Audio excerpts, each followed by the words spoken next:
Assalamualaikum warahmatullahi wabarakatuh. Allahumma sholli ala Sayyidina Muhammad wa ala ali Sayyidina Muhammad. Pemirsa yang dirahmati Allah, marilah kita simak ceramah dari Kiai Haji Abdullah Gimnastiar dengan tema Rahasia Diterimanya Amal. Sebelumnya marilah kita perbanyak sholawat minimal 1000 kali sehari, agar hidup kita penuh barokah dan mendapatkan syafaat kelak. Jangan lupa berikan dukungan kepada channel kami dengan memberikan super thanks seikhlasnya. Marilah kita doakan semoga Ajim sekeluarga dan para penonton YouTube ini diberikan kesehatan dan diberikan kebahagiaan dunia dan akhirat. Amin ya robbal alamin. Assalamualaikum warahmatullahi wabarakatuh.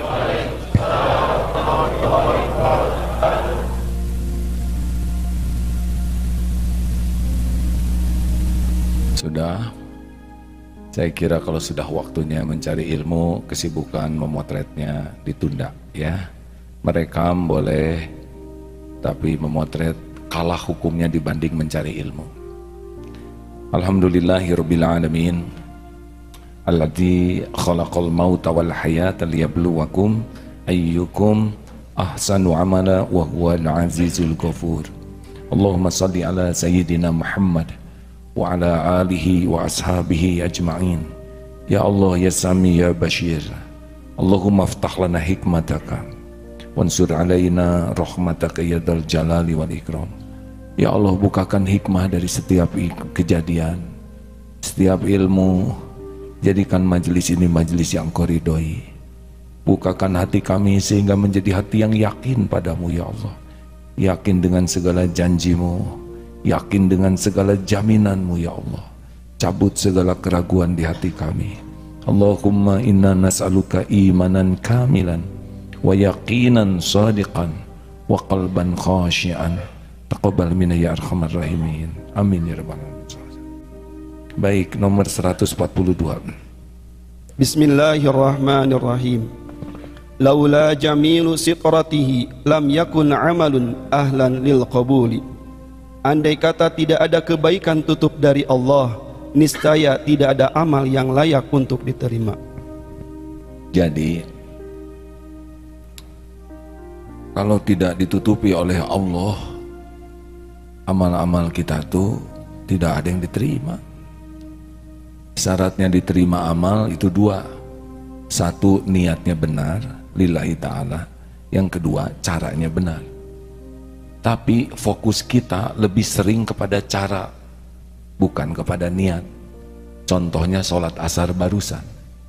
Kita berwudu, kita ke masjid, ibu pakai mukena, kita luruskan shaf, kita takbir, kita baca dengan bacaan yang disesuai dengan tuntunan.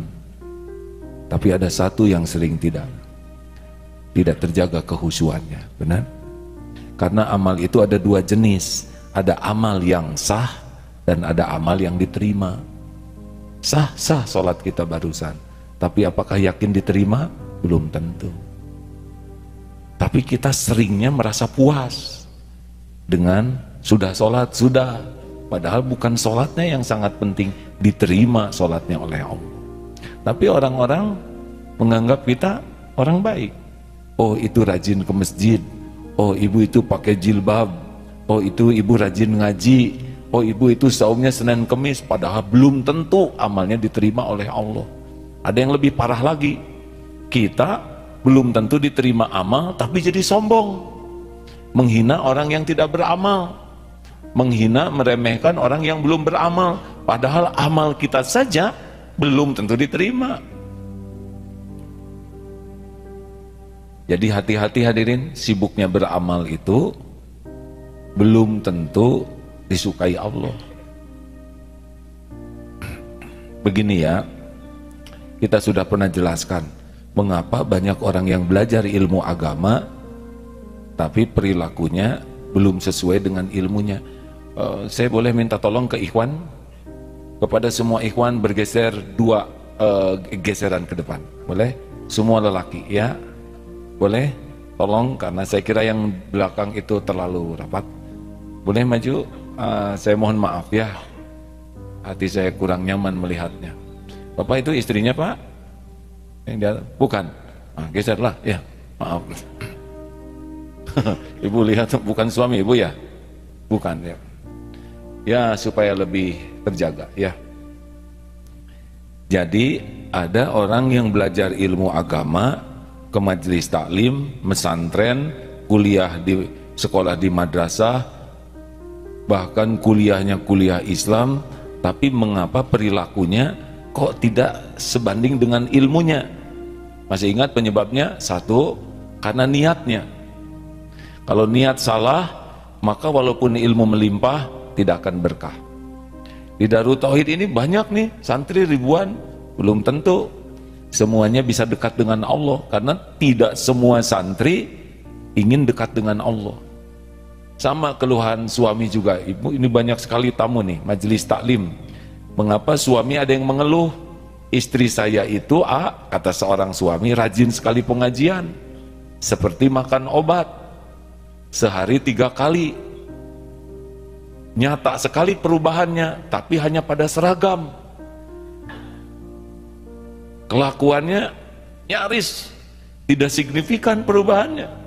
Judesnya, bawelnya, pelitnya, mudah tersinggungnya, mudah marahnya, senang pamernya. Kemana itu ilmu? Dan yang meningkat itu bukan iman, melainkan cicilan. Ibu, jangan ketawa, harusnya sedih loh Bu.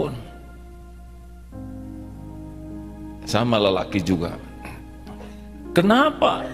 Karena belum tentu datang ke majelis taklim itu ingin dekat dengan Allah. Sama nih, ada 332 tamu yang terdaftar ya, dari berbagai majelis taklim. Apakah yakin pulang dari sini jadi dekat dengan Allah? Belum tentu. Ada yang kesini tuh penasaran, pengen tahu si Agim nih, gimana sekarang? Sesudah dulu heboh, ada. Saya mau ngebandingkan. Kalau itu niatnya, ya kelihatannya dapatnya hanya dapat potret saja. Tapi ya Allah, saya berniat ingin dekat denganmu. Semoga datang ke majelis taklim di Darut Tauhid, saya semakin mengenalmu, semakin yakin padamu, semakin dekat denganmu. Itu dari awal Allah sudah tahu. Yang kedua, mengapa orang tidak berubah? Karena ilusi ilmu. Dia tahu ilmunya, dan celakanya dengan dia tahu itu tiba-tiba dia merasa sudah seperti ilmunya itu. Dia membahas ilmu sabar dan merasa sudah sabar. Dia membahas ilmu ikhlas dan dia merasa sudah ikhlas dengan tahu, padahal beda antara tahu dan bisa. Tahu kuda dengan bisa berkuda itu beda. Benar? Sing sabar atau anak-anak, ibu tuh ingin kalian jadi anak yang sabar. Tahu nggak? Innallaha ma'as sabirin. Gitu. Dalil fasih. Tapi pada saat ngomong itu kelihatan sekali tidak sabar. Hati-hati ya Bu, jangan deket-deket dengan si ibu itu tuh. Dia itu, maaf aja, kerjanya tuh ngomongin orang lain. Padahal kita tahu sendiri hukum ghibah. Di dalam surat Al-Hujurat ayat 12, nyata sekali bahwa ghibah itu haram. Hati-hati aja Bu. Dia ngomongin siapa?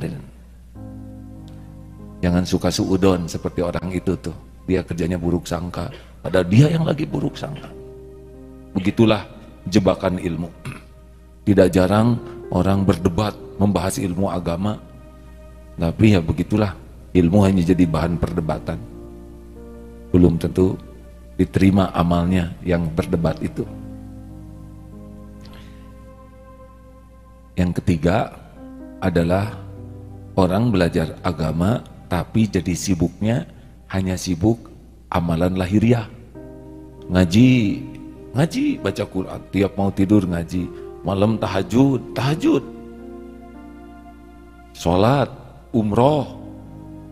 Tetapi hanya sekedar ritual lahiriah, zikir, wirid, al-maksurat, tapi hatinya tidak kepada Allah. Hampa. Ya seperti sholat kita barusan, sholat, ruku, sujud, tapi hati kemana saja, tidak ingat ke Allah. Benar? Sedikit. Yang selama sholat itu berusaha keras hadir hatinya. Lahir insya Allah sah, tapi hati belum tentu sah. Ada yang keempat yang bahaya, yaitu dengan ilmu dan amalnya malah jadi penyakit hati. Jadi ujub, merasa diri spesial, jadi sombong, suka meremehkan orang lain, jadi dengki, tidak suka lihat majelis taklim yang lain, tidak suka. Dia ada di majelis taklim ini, terus pindah ke majelis taklim yang lain, dianggap pengkhianat. Padahal di sini nyari ilmu, di sana nyari ilmu. Dia asalnya sering memakmurkan masjid yang ini. Suatu saat dia pindah masjidnya, memakmurkan masjid yang lain, sakit hati, aneh. Ini milik Allah, itu milik Allah. Kenapa jadi marah? Nah, itu karena kebusukan hati. Jadi seperti masalah khilafiyah bertengkar, sebetulnya besarnya pertengkaran itu bukan masalah khilafiyahnya, tapi masalah penyakit hatinya. Khilafiyah dari dulu sudah ada yang bertengkar, ada yang tidak bertengkar, tergantung tingkat penyakit hatinya. Walaupun ilmunya banyak, tapi kalau hatinya tidak terjaga, bertengkar itu. Tapi kalau hatinya baik, tidak perlu bertengkar, karena diri kita saja belum tentu diterima oleh Allah amalnya, benar? Maka hati-hati yang suka memvonis orang lain, jangan-jangan dia sudah divonis oleh Allah, tidak diterima, sudah begitu menghakimi orang lain. Nah hadirin sekalian, jadi selama ini kita bisa begini tuh cuma karena Allah saja. Maha sabar melihat kelakuan kita. Bahkan di dalam yang satu lagi ini ya, coba dibacakan 143 ini. Bismillahirrahmanirrahim. Anta ila hilmihi idza ata'tahu ahwaju minka ila hilmihi idza asaitah. Engkau lebih membutuhkan maaf dan kesabaran Allah ketika engkau berbuat taat, melebihi daripada kebutuhan ketika engkau berbuat maksiat ataupun dosa. Ketika kita berbuat dosa, kita mengharapkan Allah mengampuni kita. Tapi kalau kita berbuat taat, karena kita taatnya suka palsu, berbuat kebaikan tidak ikhlas, sholat tidak khusyuk. Bayangkan sederhananya ya, ini tidak bisa dibandingkan dengan perilaku manusia. Seseorang mau melamar anaknya, tapi sudah ditunggui oleh calon mertua, didengar, tapi ngomongnya ngelantur sambil main-main, wek wek wek wek wok wok. Mana lebih mengharapkan diterima atau lebih mengharapkan sabar untuk tidak digaplok? Hadirin, horor sekali. Sudah mau ketemu, menghadap, nggak benar kelakuan, boro-boro ingin diterima, tidak digaplok juga, untung kan begitu ya. Kita lebih membutuhkan kesabaran, atau yang lebih dramatis lagi, upacara kenegaraan.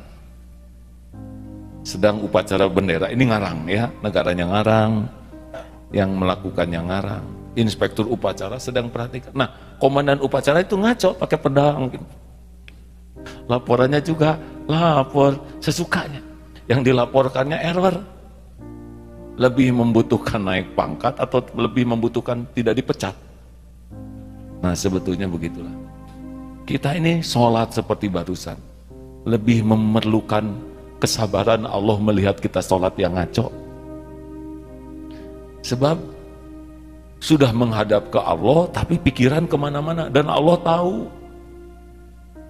Nah kita istighfar itu juga ngaco istighfarnya. Astagfirullahaladzim, astagfirullahaladzim, astagfirullahaladzim. Tidak pakai hati sama sekali. Ampun, ampun, ampun. Harusnya untuk istighfarnya saja kita lebih benar-benar minta diampuni. Itulah kita, udah gitu sombong.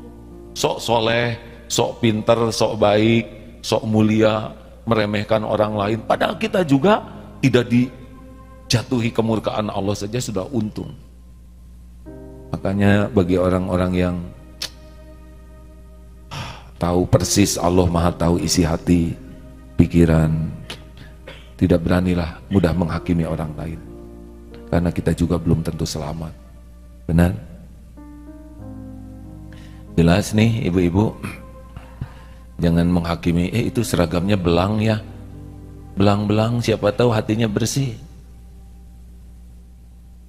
Jangan suka menilai yang lain.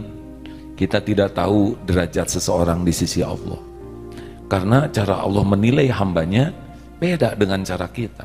Rasulullah pun pernah menceritakan seorang wanita pezina Bani Israel, pezina di zaman dulu. Bani Israel menolong seekor anjing kehausan sampai dia turun ke sumur ngambil air, membahayakan dirinya pakai selopnya, kasihkan ke anjing, tidak ada yang lihat. Itu bisa mendatangkan ampunan Allah. Nah, kita tidak tahu ini teman-teman ini punya amal apa. Mungkin pernah ngasih minum seekor kecoa ya, ketika kecoa kehausan. Saya juga tidak tahu kecoa haus bagaimana. Mungkin pernah menolong seekor semut. Kita datang ke sebuah pohon, semut nempel, kemudian kita pulang lagi ke pohon itu, karena siapa tahu ini ibu dari beberapa anak semut, nanti pisah dengan keluarganya, tidak ada yang lihat, pindahkan. Tapi di sisi Allah boleh jadi hebat dibanding sedekah, baca Quran, umroh kita yang lebih suka diposting. Oh, banyak amalan yang kita anggap remeh tapi dahsyat di sisi Allah dan bisa mendatangkan ampunan yang besar. Nah, kita tidak tahu tiap orang punya amal apa, benar? Tidak tahu ini. Siapa tahu ada amal yang kecil tapi dahsyat di sisi Allah dan diampuni. Jadi jangan suka melihat kekurangan seseorang kemudian kita remehkan, karena kita tidak pernah tahu perilaku orang tersebut yang ada dalam penilaian Allah Subhanahu wa taala. Yang paling aman, sudahlah, jangan meremehkan siapapun. Lihat yang masih muda, ini lebih muda, berarti dosanya lebih sedikit. Lihat masa keemasan, ini nih udah pada tua nih ya, berarti amalnya lebih banyak gitu. Lihat itu yang tergelincir berbuat dosa, siapa tahu dosa ini yang mengantarkan dia tobat nasuha. Berapa banyak orang yang berbuat dosa jadi tobat? Mana yang hebat? Banyak amal jadi sombong, berbuat dosa terus tobat.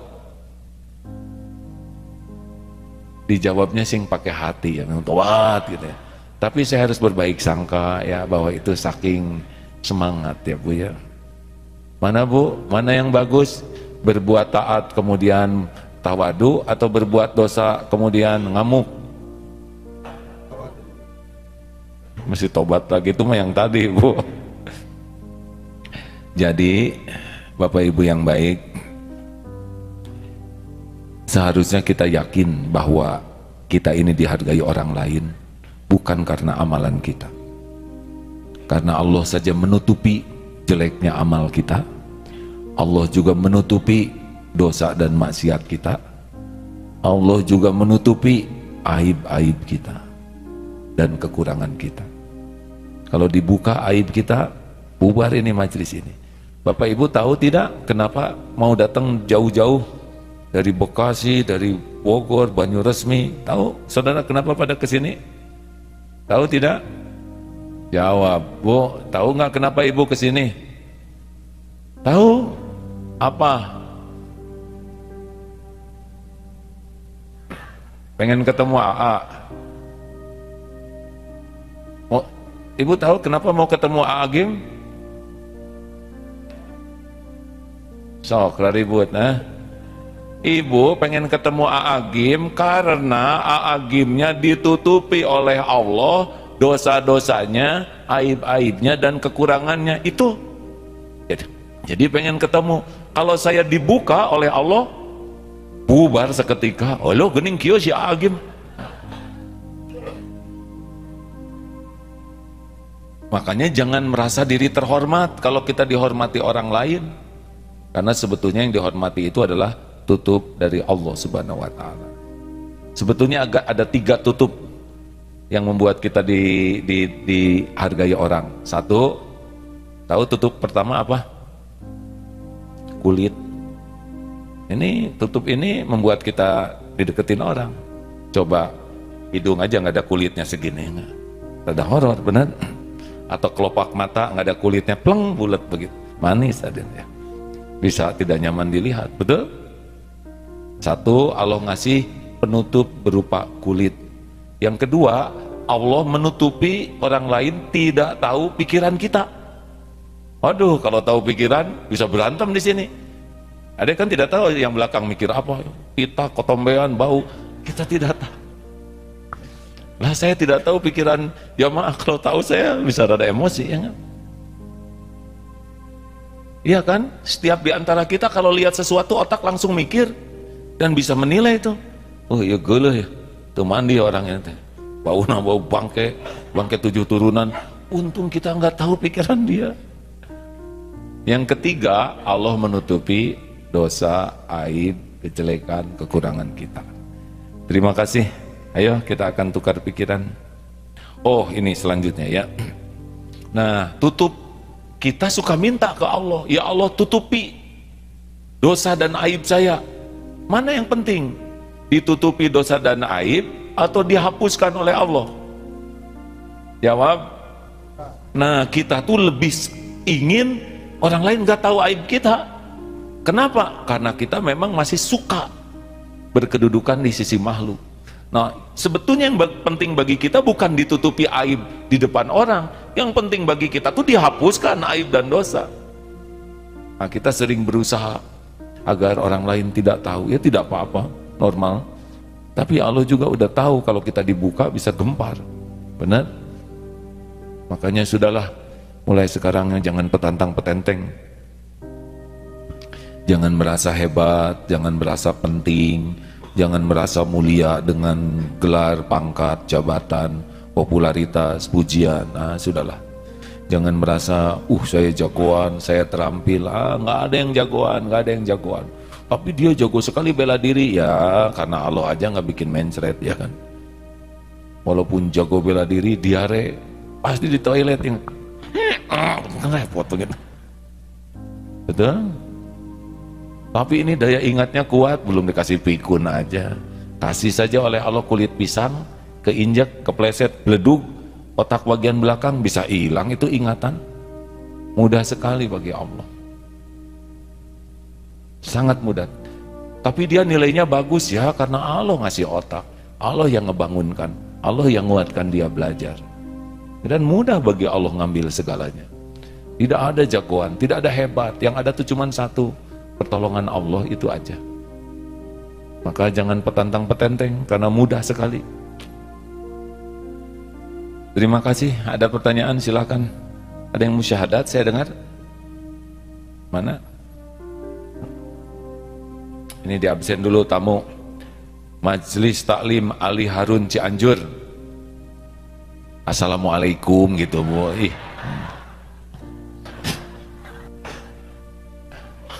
Lucu pisan. Enggak ngerti saya bahasa apa begitu ya. Muslimah Darul Quran Bogor. Karena udah diajarin barusan. Waalaikumsalam. Majelis Taklim KI At-Thayyibah Bekasi Selatan. Mana? Waalaikumsalam warahmatullahi wabarakatuh. Majelis Taklim Parung Panjang Bogor. Waalaikumsalam. Itu udah ngerti mah enak ya. Apa katanya? Ya udah makan belum Bu? Ya bagus ya. Hanya nanya aja ya. Al-Furqon Banyu Resmi Garut. Waalaikumsalam. Ini ada beberapa yang belum ngacung. Siapa ini?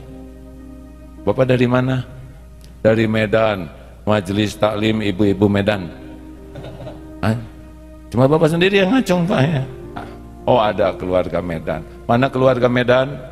Alhamdulillah. Ada yang belum di absen? Yang belum di absen ngacung? Alhamdulillah. Dari mana Bu? Dari tadi Alhamdulillah ya. Dari Tasik Manonjaya. Terima kasih. Terima kasih Manonjaya. Wah khair Bu? Alhamdulillah. Masya Allah. Terima kasih. Ada yang akan kita diskusikan? Ada pertanyaan kah? Satu. Tidak ada? Begitulah ya. Jangan suka mempersulit orang lain. Jangan menambah beban kepada penceramah. Hidup tuh yang ringan. Mau ditambah aja ilmunya? Silakan, Bu. Ada yang bisa bantu? Jadi ibu-ibu nanti kalau mau ke Darut Tauhid beritahu sebaiknya minggu pertama dan minggu kedua ya. Karena 2 minggu selanjutnya ada kemungkinan saya sedang bertugas atau belajar di tempat yang jauh dari pesantren ini, gitu. Jadi tahun depan itu kalau mau silaturahim ya seperti ini, malam Jumat pertama, malam Jumat kedua. Kalau hari Ahad pertama itu ada di Eko Pesantren, hari Ahad kedua di Istiqlal. Itu jadwalnya. Ya. Ya saya. Assalamualaikum warahmatullahi wabarakatuh.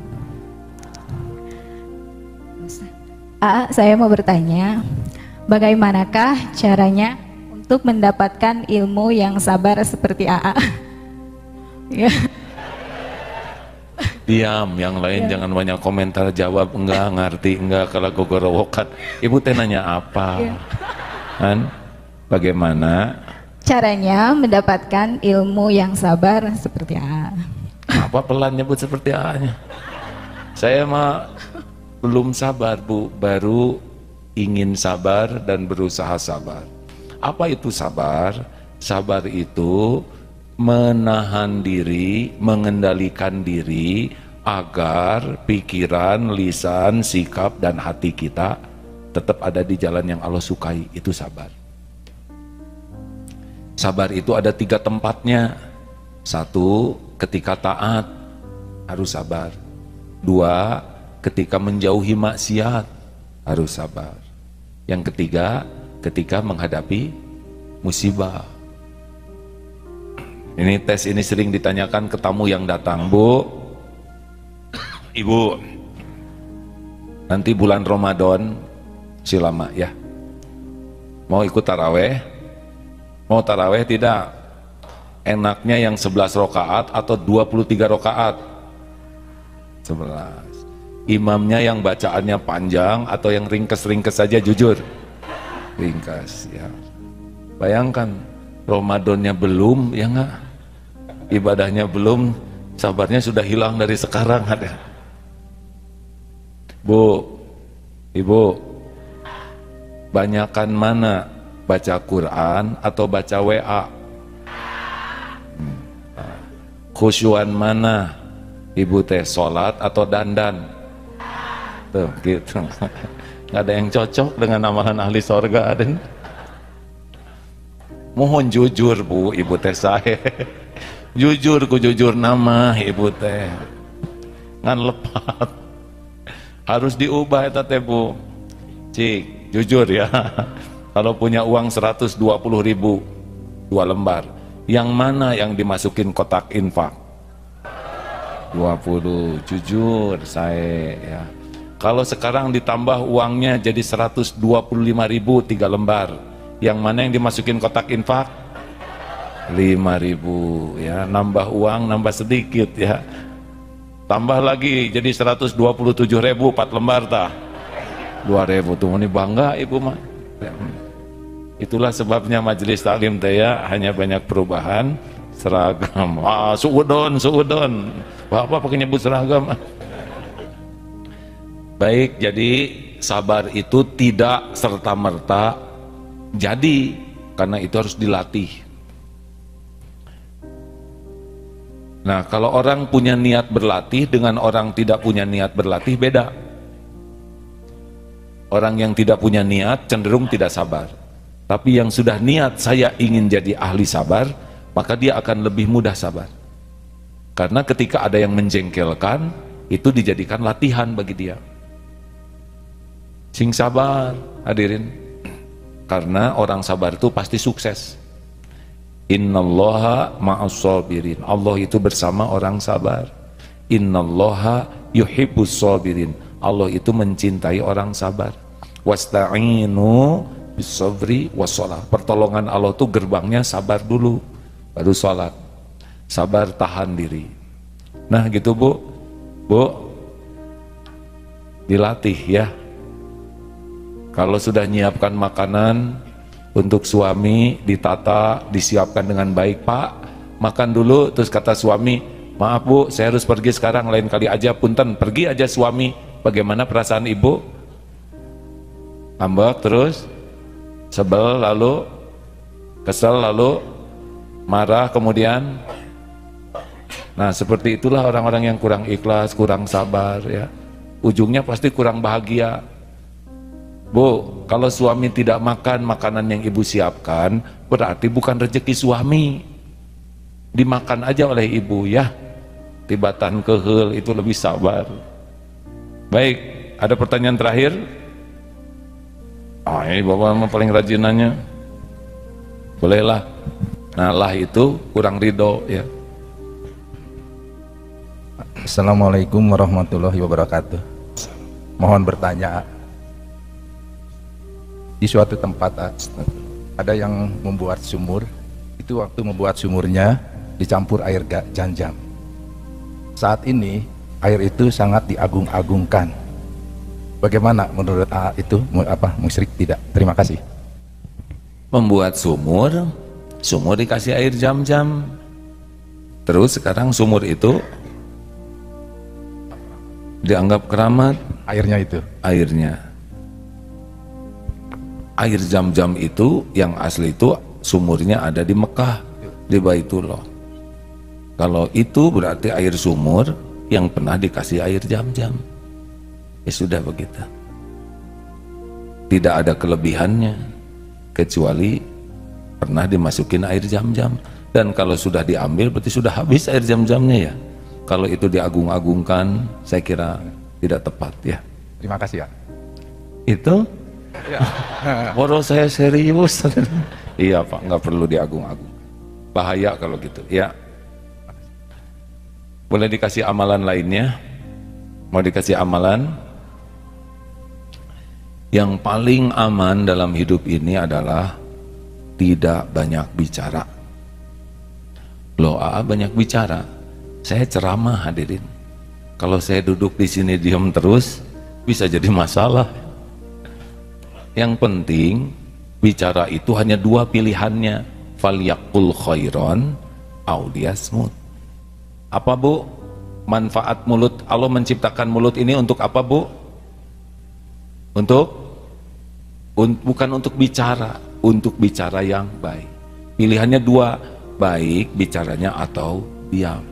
Jadi kalau tidak yakin niatnya baik, yang disampaikannya baik, manfaat, maka jangan bicara. Semakin banyak bicara seperti saya sekarang ini, semakin banyak berpeluang tergelincir.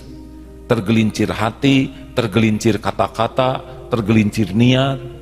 Bisa ujub, bisa ria, bisa takabur. Makin banyak bicara, makin berpeluang banyak dosa. Maka yang paling beruntung itu orang yang paling hemat bicara, tapi sekali bicara benar, baik, benar. Kalau ingin memperbaiki akhlak dan belum bisa memperbaiki hati, perbaiki lisan. Kalau lisan kita bisa dijaga dengan baik, bicaranya dengan baik, niatnya baik, insya Allah akan sangat membantu hati jadi baik. Duzol kakosi, ulangi, jangan berkata dusta.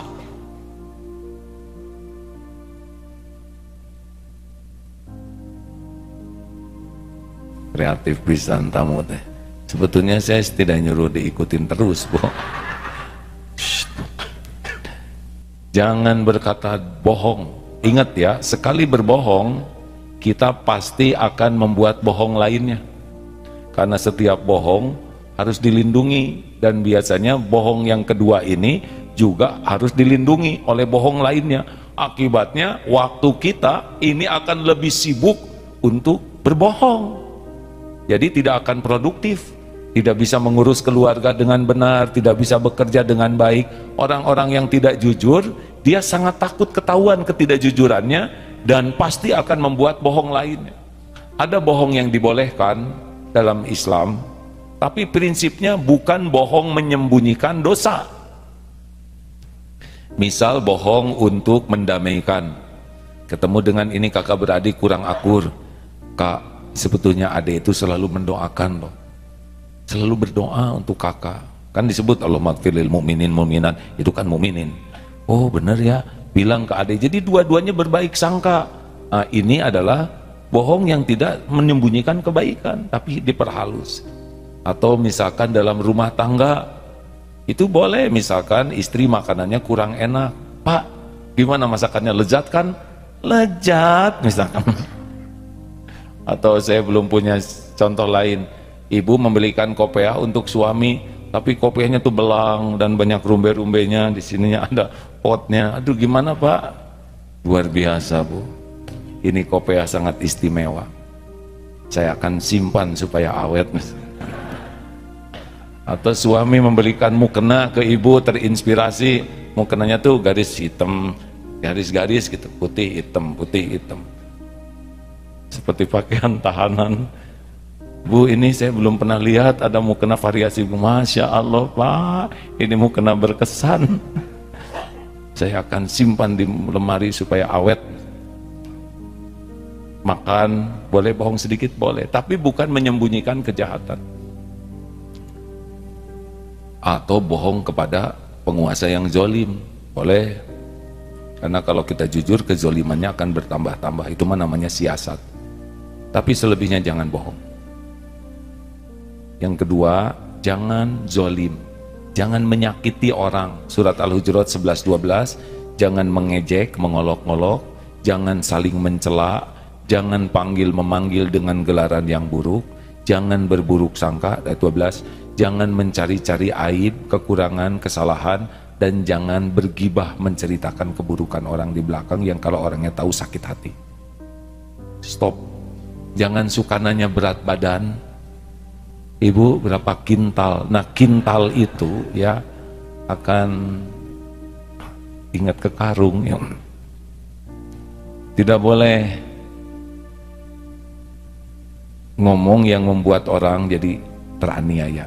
Jangan berkata kasar, kotor tuh jorok, porno, dan kurangi sekuat tenaga perkataan sia-sia.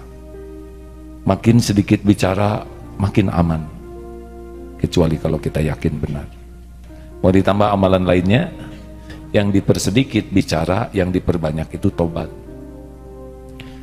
Waman aksarul istighfar, barang siapa yang memperbanyak istighfar, ja'alallahu lahu min kulli hammin farajan wa min kulli doiqin makhrajan wa razaqahu min haitsu la yatasib.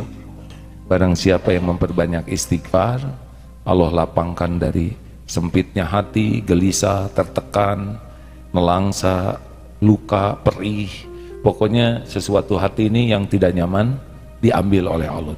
Istighfar tuh digantikan dengan ketenangan. Allah memberikan jalan keluar dari persoalan apapun bentuknya, persoalan fisik kita, penyakit, keuangan, rumah tangga, anak, ekonomi, bisnis, pokoknya persoalan apapun ada dalam pengetahuan Allah, ada dalam kekuasaan Allah. Jangan pernah ragu ya, karena Allah tidak ada yang lebih menyayangi kita di jagat ini selain Allah. Tidak ada yang lain. Orang tua sayang, tapi tidak seberapa dibanding dengan sayangnya Allah kepada kita ciptaannya. Tidak ada yang lebih mengetahui segala keperluan dan persoalan kita selain Allah, karena dialah yang menciptakan kita dan dia yang mengurus kita setiap saat. Tiada yang mampu menolong kita selain Allah, karena selain Allah tidak bisa memberikan manfaat tanpa izin Allah. Dan istighfar itu gerbangnya. Yang terakhir, warzaqahu min haitsu la yatasib. Allah berikan karunia rezeki itu karunia aneka bentuk dari tempat yang tidak diduga-duga, tidak disangka-sangka. Kurangi bicara, berbanyak zikrullah, di antaranya adalah